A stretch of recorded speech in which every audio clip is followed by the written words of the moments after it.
to introduce our next two panelists. April Den is U.S. Director of Brand, CPG and Retail at Samsung Ads. And Jeff Spence is the Regional Vice President of Platforms at SpotX. We're going to be talking today about the rise of free ad-supported streaming TV and what it means to marketers. As they're getting themselves on, it's, for somebody like myself who's been doing this for a couple of decades, and remember when, it was pretty much just broadcast TV, and we were worried about, as broadcast TV salespeople, like cable penetration, like to even think that cable penetration was a thing. And marketers were buying and selling impressions on broadcast using Nielsen, the way that they still are today. But when they looked at cable, there wasn't a big enough audience to actually get ratings against most of these cable programs. So they were buying along contextual alignment. So if they wanted somebody who's in sports, they would go to ESPN, or somebody wanted food, they'd go to the Food Network. And it seems like it's cyclical. It's happening again, between the death of the cookie and third-party targeting and things of that nature going away. FANG and some of the big players are still being bought and sold on those platforms, on the Nielsen type platforms. But marketers are leaning into contextual alignment on CTV, and as long as the audience is big enough, it seems like a good place for them to fish. So I think that I've stretched this out a bit, and I believe that we have April on right now. Are you there? I am. Hello, everyone. Hello. Hi, John. Hi. And Jeff, I think you're on as well. I am. How you doing, John? I'm doing great. Nice to see the both of you. Jeff, that is a sweet backdrop you have there. I like the painting. It's very Thanks. cool. I'm hanging out in the Guggenheim. Oh, good. Your class, from the accent to the paintings, you just reek of class right now. I hope I'm bringing. Thank you. I appreciate that. April, our backdrops are actually matching. This is what I was talking about the other day. And we're getting later in the day today. The kids are being dropped off the bus, at least in New York. So this is like reality is starting to set in, unless you're in the Google. Right. I want to start off with definitions. As the rise of free ad-supported TV. Like, what does that mean? It's taking hold. With any form of new media, definitions are really important. So, like, how do you explain and this question to both of you, what FAST is and how it's different from other kinds of streaming media that's out there? For example, like SVOD, Netflix, or Hulu, who we just heard from. So I'll let you both take that question. Sure, I can jump in on this one. So FAST is basically what it sounds like, free ad-supported streaming television. It's basically ad-supported streaming video services that feature video on-demand content in a number of linear-like channels based on that video content. It's usually 100% free. It's available as apps on an array of streaming devices and smart TVs. But it can also be accessed via smartphones, tablets, browsers, you name it. And today, most kind of do not typically have original content. Instead, they're relying on sort of an array of library content that, depending on the service, is usually a mix of online video, older network TV series, or studio or independent movies. We oftentimes refer to it as cable for cord cutters. I don't think there's really much else I would add to that. I think it's just that, if you think about inherently, when we've traditionally consumed TV, it's always sat behind some type of paywall. If you're paying cable subscription, if you're paying a monthly fee, with these free ad-supported streaming services, really, there should be no paywall, right? There are elements that there's a dual model where there's a paywall to access some content, but primarily anyone can download the app on their Samsung TV or any type of connected device, and they can start streaming, out of the gates. There's really no barrier to be able to access that content. Great. Thank you guys for setting the stage. And I think it's important for us to set the stage because streaming really does mean so many different things to so many different people. And you could be thinking of it as a platform. You could be thinking of it as a Netflix versus a Roku, or how does Pluto fall into this, or what is Peacock doing these days? So I appreciate that definition and basically, like I said, setting the stage for this. Fast, the free ad supported streaming TV space has been picking up a ton of momentum. I'd like to hear your opinion on that, for what's driving that. Like, why is this taking such a hold with so much content that's out there?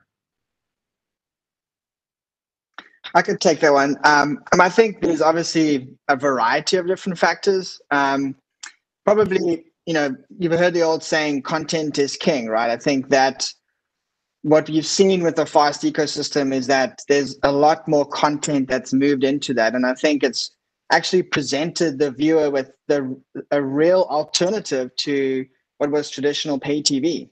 If you're used to accessing premium content and you're willing to pay for that, right? Today you do that with all your SVOD services, but there is such a large amount of premium content that has moved into the FAST ecosystem as well, that it really does offer a viable alternative. I mean, you've seen the likes of Viacom with their acquisition of Pluto starting to move more and more premium like content into that. Sure, might be more catalog type of content, but I think that you definitely are seeing more content. I think the other factor is, which is part of the factor and also part of the outcomes, is the acceleration of things like cord cutting and cord nevers.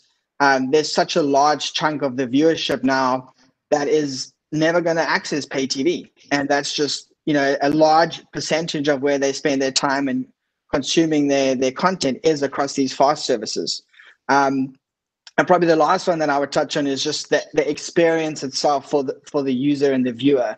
I think you've seen over time the way that all the FAST services have built out their UIs, much better user experience with recommendations of content, accessing catalogs of libraries of content, and just in terms of the experience that you have as a user, it's becoming a lot more premium in nature as well. And I think those kind of factors are all driving to more and more mass adoption of the FAST services.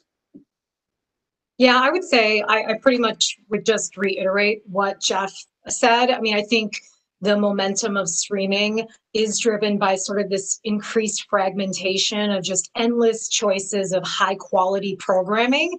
But then it's also combined with kind of this on-demand world of digital that just is enabling consumers to be able to not just choose what they want from all those endless options, but they also get to choose how and when they want to watch it. It's sort of like, I guess, the Amazon effect of just having sort of that immediate gratification that comes with platforms like streaming.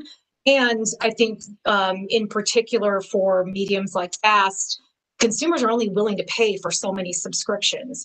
And that subscription fatigue has really positioned AVOD as like the new currency for engaging consumers where they're spending a majority of their time. We're even seeing now that ad-supported streaming formats are now about 44% of streaming time spent, which is approaching basically parity with SVOD.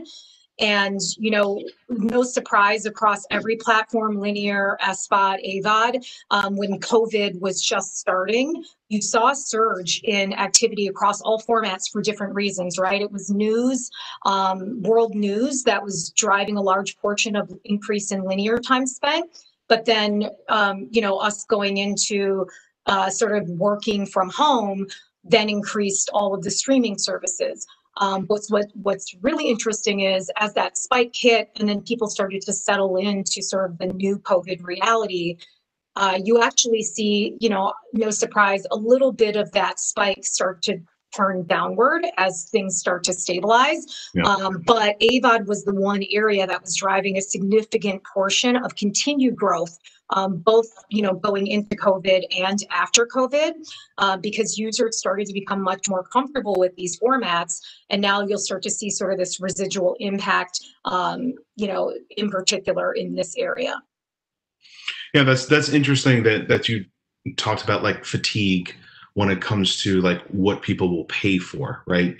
Think about like when cord cutting started, like what is that number? Like, is it, am I okay with 3? Am I okay with 4? Is it equaling back to what I was paying in cable? Like what in your, and this is a question we didn't really talk about before, but you brought up that point. It'd just be interesting for me to hear that.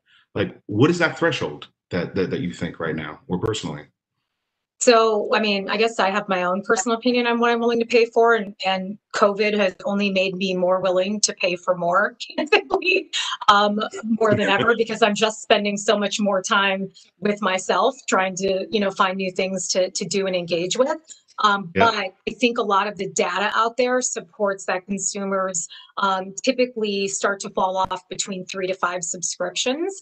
And so, by and large, the numbers show that all of the growth that's going to be driven for marketers trying to engage with consumers are going to come from AVOD, because a lot of consumers already had kind of their foundation in terms of SVOD already kind of solidified. And so as they spend more time looking for more content, they're going to be turning to the free formats because there's just so many options there. Why pay for more? So I'll say there.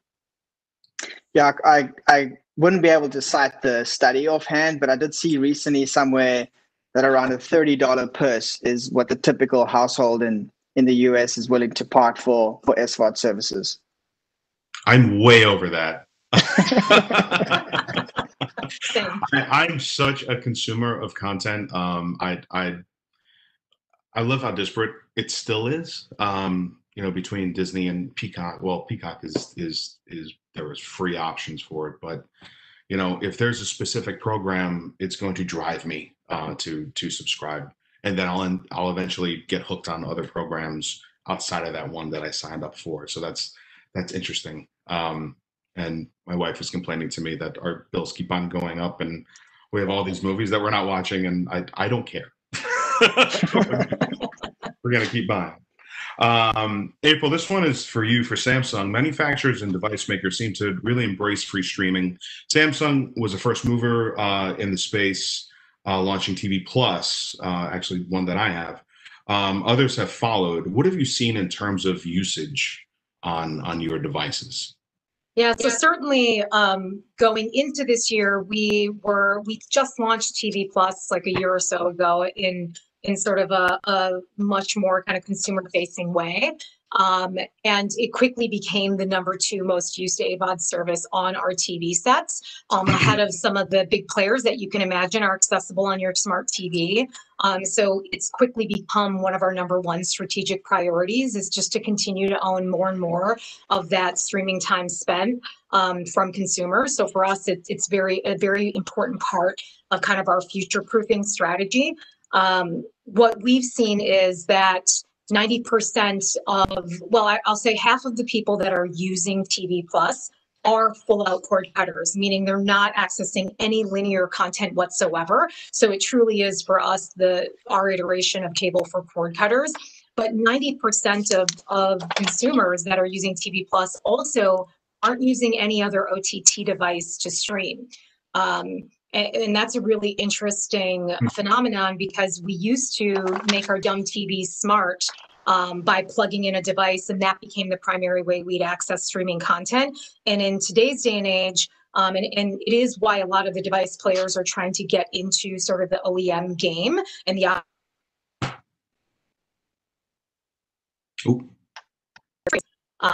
that they now have. Are you still hearing me, John?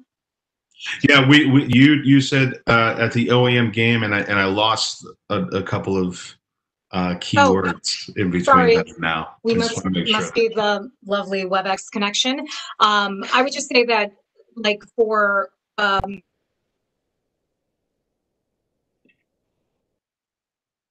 into the operating systems, because consumers are spending more time streaming directly from their TV, and they're becoming much less reliant on devices because the experience has improved so dramatically. Today, we see, I think, almost 7.5% growth just since the start of this year alone. We have about 145 channels And if you were to just purely look at time spent on TV Plus and compare it to all of the major TV networks, we would be a top 10 most watched network on TV Plus alone. So again, the adoption was already strong going into kind of the pre-COVID world, but now COVID certainly. April, we're losing you a bit. You've jumped in and out a little bit, at least on my screen. But there was one point that I missed that I wanted to hear. When you think about the size of Samsung when you compare it to other smart TVs, like what type of, like, again, think back to cable penetration, like what type of penetration does Samsung have in the market? As if you were to look at it like a pie, like what slice of that pie would be Samsung? Try to prevent the delay. I would just say, can you guys hear me? Right now, Yes. yep.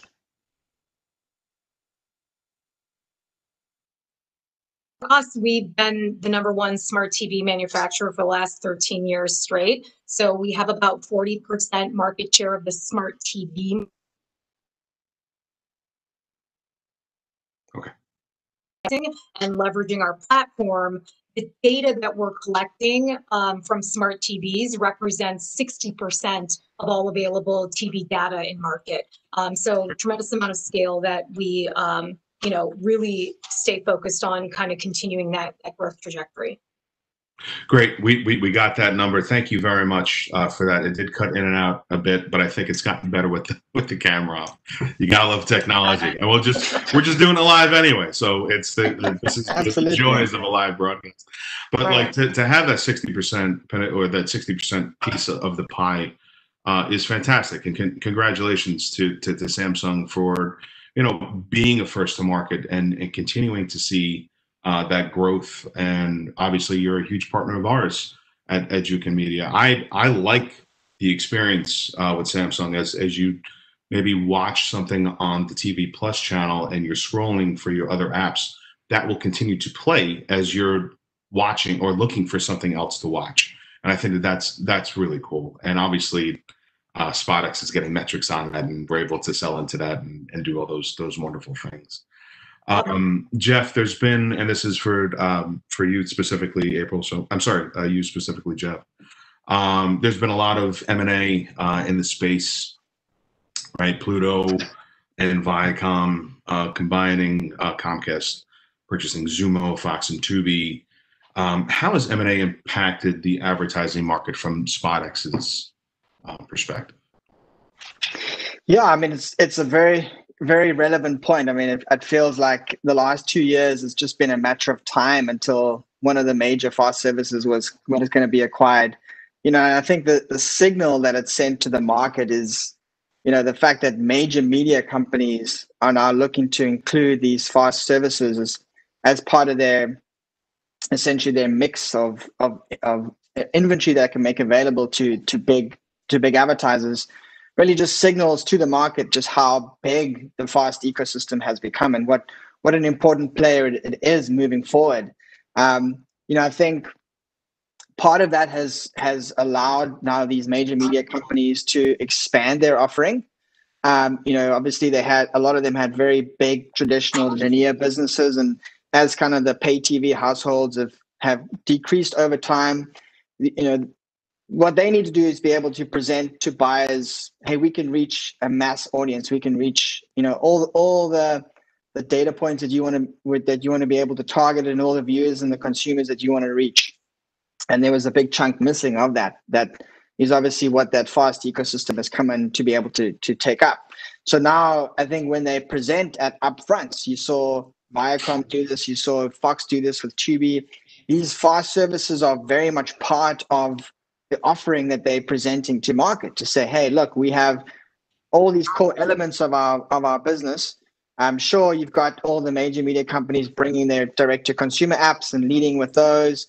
But I think a big part of that as well is the fast ecosystem. And what it's really signaled to the market, I think, is legitimizing, the fact that this is where, as a media buyer, you should be spending your dollars. If if you can secure an upfront with a Viacom or a Fox that includes access to Pluto or Tubi, that really signals, hey, that's really where I should be spending my money. And so I think it's really allowed, from the advertiser's perspective, access to a hard to reach audience that was declining. And from the supply side, on the media perspective, they've been able to expand their offering to include a mix of media that now allows advertisers to reach that really hard to reach audience. Yep. And to think back to when streaming first started, it was being given away as added value to a TV buy. And then Hulu was created, and then CBS held on to their streaming, and like this whole thing just kept spinning and spinning. So thank you for that. It is really interesting to see how everything has progressed to today. I mean, even just seeing the news recently from a Disney around how the restructures, and same thing with Viacom, right? They're almost thinking about streaming as being now the forefront of their business, and even just how they're structuring themselves moving forward is kind of putting streaming at the epicenter.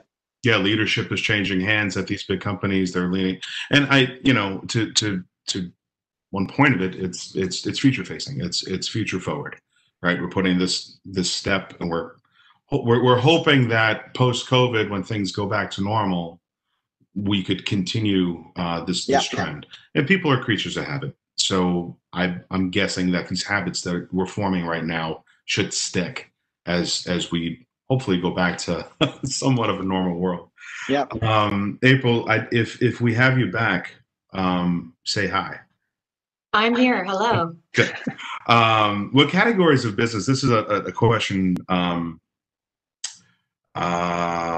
I guess across the both of you, for advertising, what needs this fast fulfill for advertisers, and what does the industry need to do to mature? And April, can you say that last part of the question again, sure. John? I'll repeat the whole thing. Advertising, right? So what needs this fast fulfill, right, for advertisers, and what does the industry need to do to mature? Sure, I'll take a stab at that. That's a really great question, but it's a very loaded question at that. I think fast is a very obvious way to reach cord cutters, especially if you want to be where consumers are spending more and more of their time, and if you have specific types of audiences like millennials, who we're seeing are above average in terms of time spent in streaming services, and if you want to win with very important consumers like millennials that represent a huge portion of growth for a lot of verticals this year, then you almost have to be in kind of the CTV OTT space, and in particular, AVOD services. I think the challenge is that you'll have some advertisers that are very TV-driven advertisers that are some of the largest TV advertisers, where running in CTV and OTT is a natural extension of what they're doing in TV, and sometimes it's a literal extension of what they're doing in TV to help kind of continue to reach consumers. And a huge portion of what we do today is focused on any and all brands that are trying to drive incremental reach to their linear buys, right? Because we have data on who actually saw the ads on linear television, and therefore we can target the people we know they did not reach. But then there's this kind of growing adoption of brands that are leveraging CTV and OTT as more of a lower funnel strategy. And a lot of those brands either are brands that are in TV but need to kind of push consumers down the funnel, or they're advertisers that haven't been in TV at all. And they're now considering OTT and CTV because traditionally TV doesn't have the ability to kind of truly tie back to real world business metrics like sales lift, foot traffic, or some other high value action. And so CTV OTT represents an opportunity to kind of engage consumers and then be able to follow them all the way through to conversion. Fantastic. Yeah, I mean, I'm very much along the same lines of thinking. Sorry, carry on, April. Please go ahead. Okay. Great. Go ahead, Jeff. Yeah, so I mean, I think I think that, in terms of the need that it fulfills, I think, April hit it spot on. It reaches a specific audience. I think the other thing to mention would be, the fasts are inherently digital in nature, in the sense that, it's happening in a digital environment, primarily on a CTV environment as well. And so what you get here is a combination of being able to reach viewers on the large screen, but also have the ability to layer in some type of data targeting.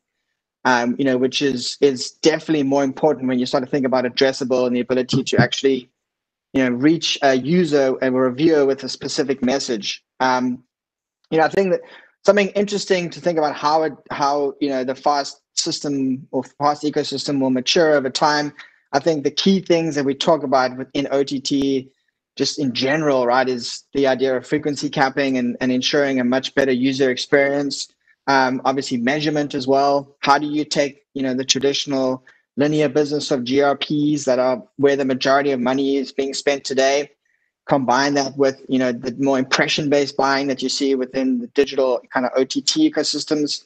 Obviously, there's a number of measurements, options out there. You've seen, Nielsen bringing out their DAR product for a while. That's definitely taken a lot of adoption with some of the major device manufacturers. I wouldn't say that it's broken through as the key currency, right, in terms of what people are going to be looking to buy at. The idea of outcomes-based buys, right? NBC was a big advocate of that. What are your outcomes, brand? What are you looking to achieve? How do we measure that? That's going to be a really interesting thing to see coming forward. But one just comment, I think, in general around the fasts and the maturity of them. One of the interesting trends that I think we'll start to see over time is, if you look at the fast ecosystem, Zumo, Pluto, Samsung TV Plus, Vizio's Watch Free, there's a lot of sort of similar type of content that you can access across each of those services. And I think as these fast ecosystems start to mature over time, the idea of, how can they create from a content perspective something unique with their offering, that they can draw viewers in and sort of entice them towards, leveraging their platform will be really interesting. And that sort of is an indication, I think, of where the fast ecosystem is moving towards to become more mature, where the way that they will start to differentiate themselves is through exclusive partnerships with content and the like. Right. Yeah, I would agree with that, Jeff. Actually, we are going down that path ourselves, right? Like we're starting to get into creating our own content channels. Like we have a wildlife channel that's, specific to Samsung TV Plus. And we're identifying kind of, every day we're looking at kind of new opportunities or partnerships that allow us to do just that, specifically to that point, right? There's this fragmentation, but then there's also this duplication of content, especially in the streaming space, because a lot of it isn't original content. And so it's how do you kind of balance that mix so that you have a lot of options for consumers, but also a lot of differentiation. And I think the other piece of that differentiation is also the data that those platforms have on their consumers that help to kind of break through the duplication and the fragmentation and really hone in on, like I want to reach shoppers of mac and cheese. And I need to be able to identify, is that person in a household that's a shopper of mac and cheese?